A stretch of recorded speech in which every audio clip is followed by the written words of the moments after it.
Dog culture is a civil rights violation, and the anti dog movement is a civil rights movement. What is the definition of civil rights? That is the rights belonging to individuals by virtue of citizenship, protection under the 13th and 14th Amendment. This includes the civil liberties, due process, equal protection under the law, freedom from discrimination. If you don't love dogs, are you discriminated against? If a dog injures you or mauls a toddler in society, the dog gets due process and quarantine. But if it seems that you may have hurt a dog and someone got a picture of it, do you get due process or will you be convicted by the court of public opinion? You see, dog ownership takes away many of these civil liberties that we have as citizens. Let's read some more about this. Let's scroll here. So, our civil rights are the legal entitlements that protect us from discrimination and ensure equal treatment under the law. So, this is also to allow us to participate fully in society. So, do we have to turn our participation down in order for dogs? Like in public parks, like noise pollution in apartments, stray dogs attacking people in the neighborhood? Yes, there is a great deal of participation that we cannot do because of the presence of dogs. We have the right to free speech, but are we allowed to talk about the negative externalities about dogs without being treated poorly? Are we free from discrimination when we talk about the negative externalities of dogs based on our race, gender, or other characteristics? What characteristic is it of a person that critiques dogs? They want peace and quiet. They want a park that's clean. They want to go hike a trail without dog shit being everywhere. They want to go around and live their life without having to have other people's dogs all up in their way, running in the road, on the trail, barking at them. So let's look at some more definitions of civil rights. So this civil rights guarantees equal social opportunities. Well, you can't have equal social opportunities when everyone's worshiping dogs and putting humans at second rate. How can you market yourself as a human and try to be friends with people and make connections when people literally don't give a shit about you because you're not a dog? Yeah. What about equal protection under the law, regardless of race, religion, or other characteristics? What about that? Will our society throw someone under the bus because they saw them working at the doggy daycare and they pushed the dog over while the dogs were fighting? Yes, they will, and they'll get them fired. This happens all the time. So, dog culture is a civil rights violation. How about the right to vote? So, did you vote for dog parks that are paid for by federal funding? Did you vote for all the money that we spend on doggy bags, free dog bags for the people that go to the park? Did you vote for that? Dog ownership indirectly affects our right to vote. Not just at the ballot, but our overall influence in society. If we don't love dogs, if we're not part of the dog worship, that takes away the power that we have, our influence. To vote with our dollar, to vote with our habits, to vote with just what we do. If you say that you love your kids more than your dogs, then you might not be given as much credit as somebody that says, "Oh, I love my dogs better." Yeah. We got the right to fair trial, the right to government services. So many of our government services are diluted by the ownership of dogs. Like people that receive food stamps, they own several dogs, and then there's all these news articles saying that these poorer people are not going to be able to feed their dogs because their food stamps got reduced. That's a burden. That's a government services burden. And we pay for that. We pay for all the other dog owners, which takes away our access to those taxpayer services. How about the right to a public education and the right to use public facilities? Well, schools and bus stops and public facilities are one of the main places where little kids get attacked. The presence of dogs reduces our access to this. And what with public education, with this part right here, public education, so many schools now are putting dogs into schools, saying that they need these dogs for PTSD or other anxiety issues. Yet the dogs also cause problems. They also attack people. You have the right to go to school and not be brainwashed into loving dogs. Yeah. Civil rights are an essential component of democracy. When people are being denied opportunities to participate in political society, they are being denied their civil rights. Well, when we are denied our right to talk about dogs, when we are denied our right to want to live without dogs, that's violating our civil rights. If you own an apartment building and you want to rent some apartments out and you want it to be a quiet place, but you don't allow people to have a bunch of dogs, you can be fined or you will be forced to allow people in your apartment. And the people that live in the apartment without dogs, they are being forced to deal with that all day barking. And that's just one of thousands of examples. But we're not allowing people to participate politically. It's like a person that lives with a bunch of dogs, thousands and thousands of their financial and emotional choices are based on what they think the dog needs, instead of their fellow humans, their fellow humans that live in that nation with them. So we deny people their political rights. We deny them their influence by giving all of that to dogs. Yeah. It says,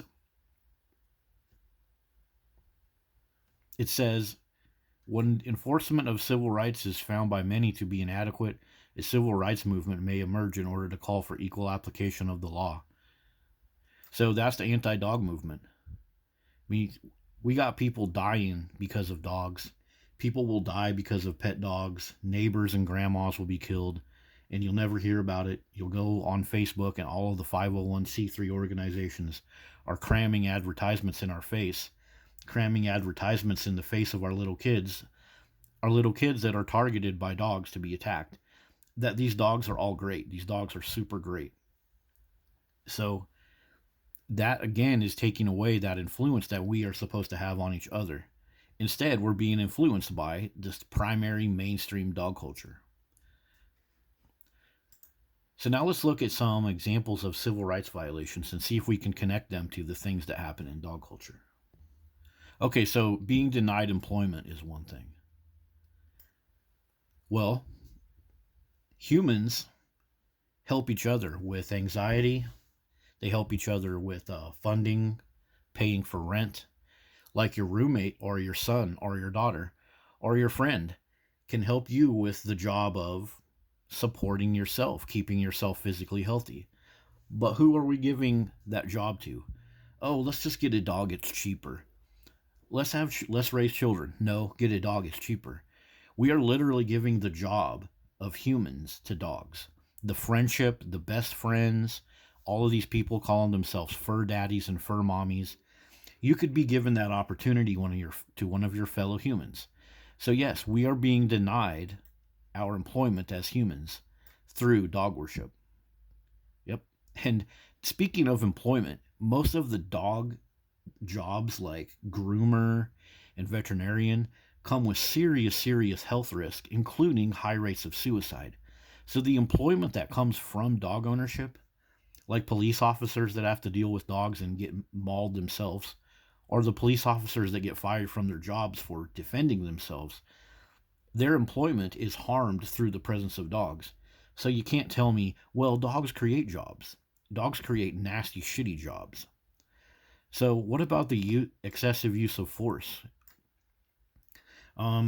Is it excessive force for a toddler to be killed in their own home by a dog? Yeah, I freaking think so. But canine dogs, for example, they are constantly doing stuff wrong. Canine dogs will attack and kill people, attack and maul people, and cause cities millions of dollars in lawsuits. So yeah, excessive force is a huge part of dog ownership. They promote those canine dogs as some kind of great thing, some kind of capturer of all the criminals. Yet they frequently do things that injure people. Yeah, so excessive force, definitely.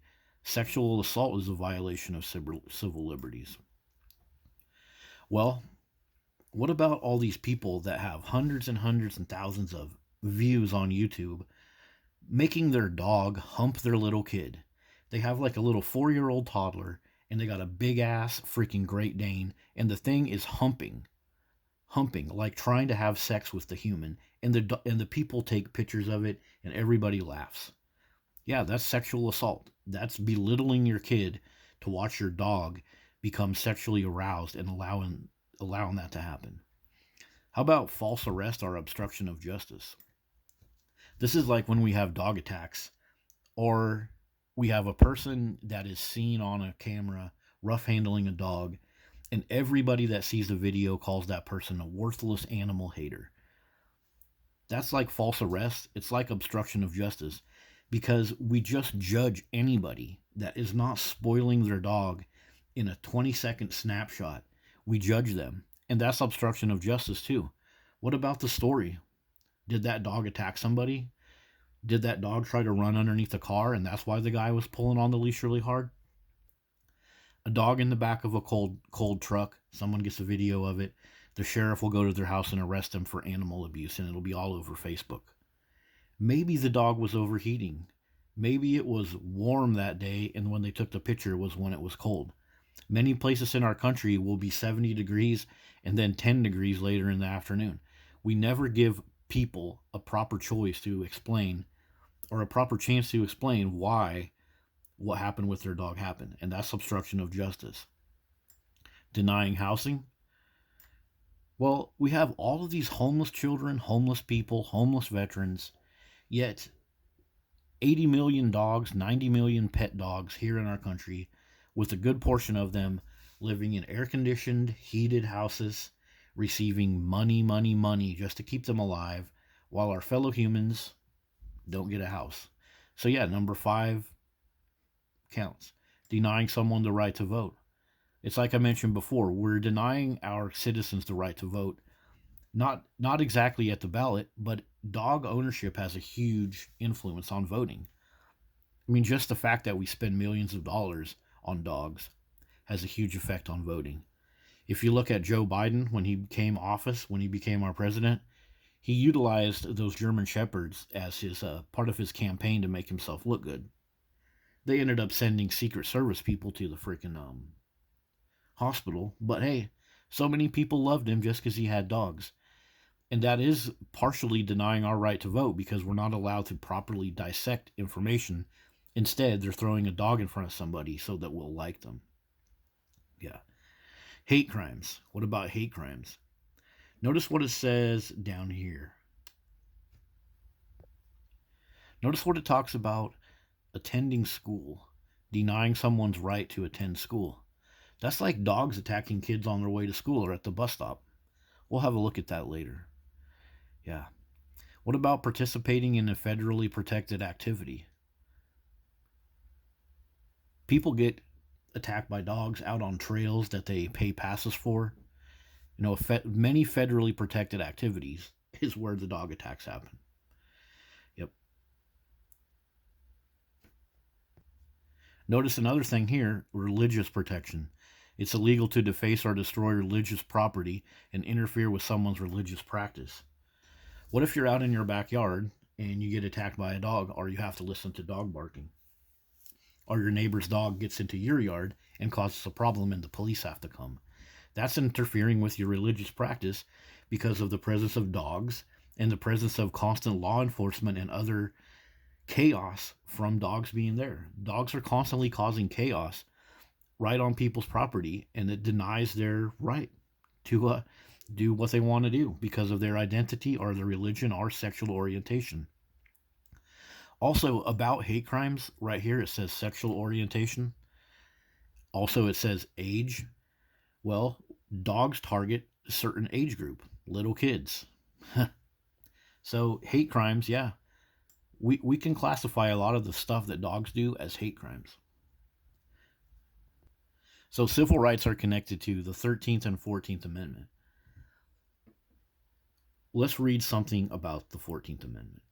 So no state shall make or enforce any law which shall abridge the privileges or immunities of citizens, or deprive them of life, liberty, or property, without due process of the law. So when Governor Ron DeSantis lifts the pit bull ban, when he allows 501c3 pit bull charities to do all types of advertising and doggy events in public parks and other federal lands, and then pit bull attacks go up, I believe that is a 14th Amendment violation. When your governors and mayors and your lawmakers allow jet planes to fly dogs in from Texas, say like in Oregon, we'd bring a lot of sick dogs from Texas. Then those dogs attack our dogs. Then those dogs attack our little kids. And the presence of those dogs is denying us of life, liberty, and property. I talked about this a little bit more in a different video with some better examples, but it really makes sense. It's a 14th Amendment violation to make laws that service dog ownership when dog ownership causes all this chaos for all of our citizens. We could really go deeper in this conversation, like how it says right here, no state should assume or pay any debt or obligation incurred in rebellion or insurrection. Okay, when we're putting money into dogs and bringing dogs into our state, and those dogs are killing off our citizens, I know that's not technically an insurrection, but it's a rebellion against our humans. Allowing our toddlers to be frickin' killed by pit bulls, for example, is that not a rebellion against humanity, against what America is supposed to stand for? And meanwhile, our governors, our Hollywood celebrities dump billions of dollars into dog charity organizations while our citizens go hungry. What about the 13th Amendment? Slavery. Slavery. We're not supposed to make people be slaves. Huh. Well, if you're born into a dog-owning family, you're a slave to that. You're a slave to all of that time and money and effort and property and broken couches and piss-covered carpets. You're a slave to that. You're a slave. You have to purchase all this stuff so you can fit in with dog culture.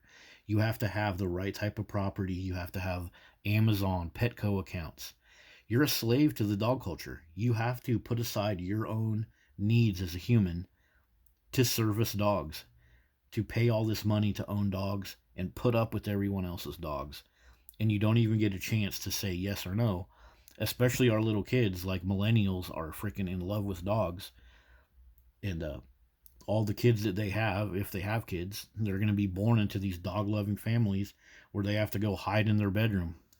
Like, It's Me or the Dog series, where they tell the kids to go to their bedroom because their parents' dogs are being rambunctious. We're basically enslaving our entire country to worship dogs. And as we get more and more dogs and less humans, then our tax base goes down. We don't have humans to pay the taxes. And we have jobless dogs that more humans have to pay for. We have to pay for all the veterinary bills that get covered by government assistance, for example. So yeah, we're treating ourselves like slaves to dog worship. And so everything I've mentioned in this little analysis has already been proven by situations out in society. For example, let me open up this one for you guys right here. For senior women who keep going strong, discover lightweight, all-day comfort in your new wardrobe savior. Sorry about that. Authorities are searching. We are over here looking at one of my playlists. It's called Texas Dogs Attack at the Bus Stop. So the kids want to go to the bus stop. They want their education. They want their freedom of movement, their freedom to assemble, their freedom to associate with whoever they want. But these stray dogs are attacking them, and I have 9 videos about it right here. Some of these are repeat of the same story, and some of these are dogs attacking kids right at the school ground. So that's your right to education. It's your right to assemble. It's your civil right to go use federally protected services, right? Schools and sidewalks and streets are state and federally protected services for these kids, and they're going out there getting attacked by dogs. And this is just one small example of all this. There's so many other examples.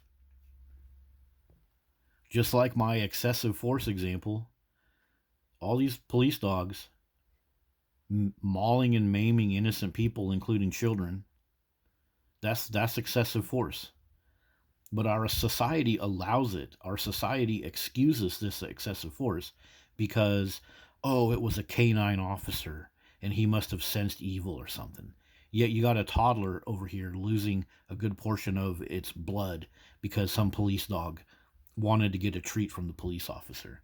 That's how they train these freaking things. They give them treats. Yeah.